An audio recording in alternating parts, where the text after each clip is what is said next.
একজন পার্সন যখন বেইল পেয়ে যান স্বাভাবিকভাবে তার আইনি অধিকারে তার পার্সোনাল যে জিনিসগুলো সেটা পাওয়া তার অধিকার হয়ে যায়। এখন যেটা বলছে ইনভেস্টিগেশনের জন্য প্রয়োজন, আপনারা নোট করবেন যে একজন মানুষ যদি সে যে নিরাপরাধ এটা প্রমাণ করতে চায় সেক্ষেত্রেও কিন্তু আমার ডিভাইসগুলো আমার প্রয়োজন, তাই নয় কি? রাষ্ট্রের যদি আমার ডিভাইসে কোনো কিছু পাওয়ার থাকতো, এখনকার সময়ে আমাদের সাইবার সিকিউরিটি, আমাদের ডিজিটাল সিস্টেম এত ইমপ্রুভ, এটা 10 মিনিটে করা সম্ভব। ইনফ্যাক্ট আমি তাদেরকে অনুমতি দিয়েছি যে আপনারা আমার ডিভাইসে যা কিছু আছে কপি করে রেখে দিন, আপনাদের সময় নিয়ে সারা বছর লাগিয়ে আপনারা ইনভেস্টিগেশন করুন, কোনো সমস্যা নেই।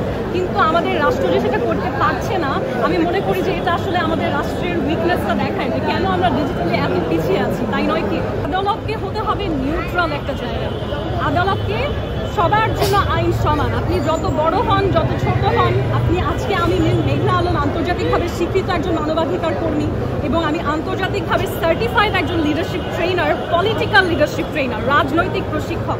এটা ছাড়াও আমি যদি একজন সাধারণ মেয়ে হতাম, তারপরও আমার সমান অধিকার আদালতে নিশ্চিত করার দায়িত্ব।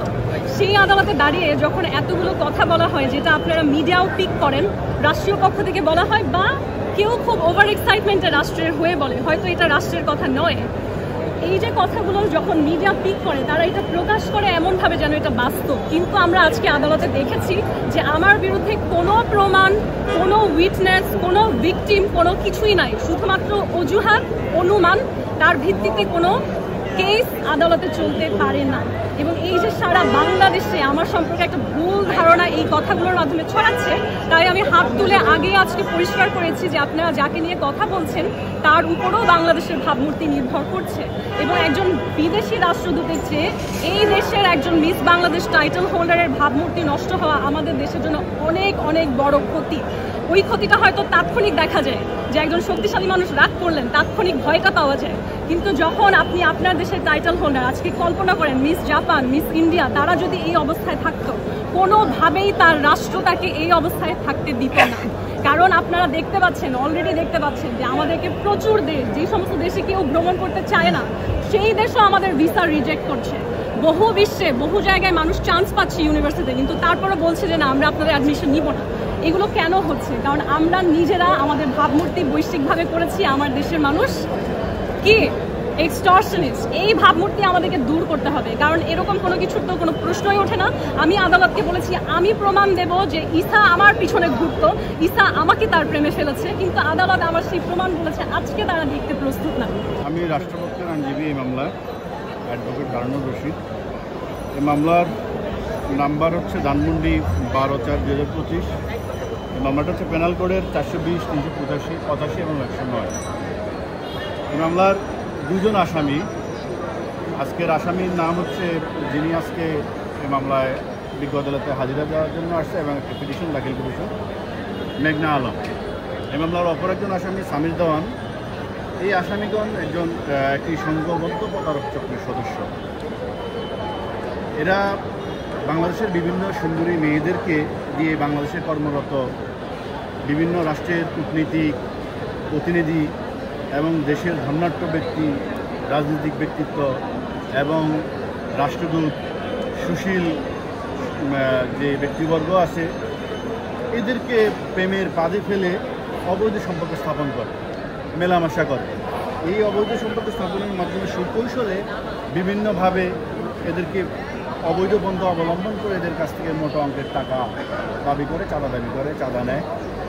এইভাবে বিভিন্ন সময় এরা এই অপরাধ সংগঠন করছে। এই মামলার যে মূল যে ভিকটিম, আমরা মামলার এজাহার পর্যালোচনা করে দেখতে পাচ্ছি একজন সৌদিয়ান রাষ্ট্রদূত। এই আসামি মেঘনা আলম 2020 সালে মিস বাংলাদেশ আর্ট খেতাবে ভূষিত হওয়ার পরে বিনোদন জগতে এবং সামাজিক যোগাযোগের মাধ্যমে পরিচিতি বাড়ে। এই পরিচিতিটাকে কাজে লাগিয়ে বাংলাদেশে কর্মরত একজন বিদেশি রাষ্ট্রদূত সৌদি রাষ্ট্রদূতের সাথে একটা সম্পর্ক স্থাপন করে।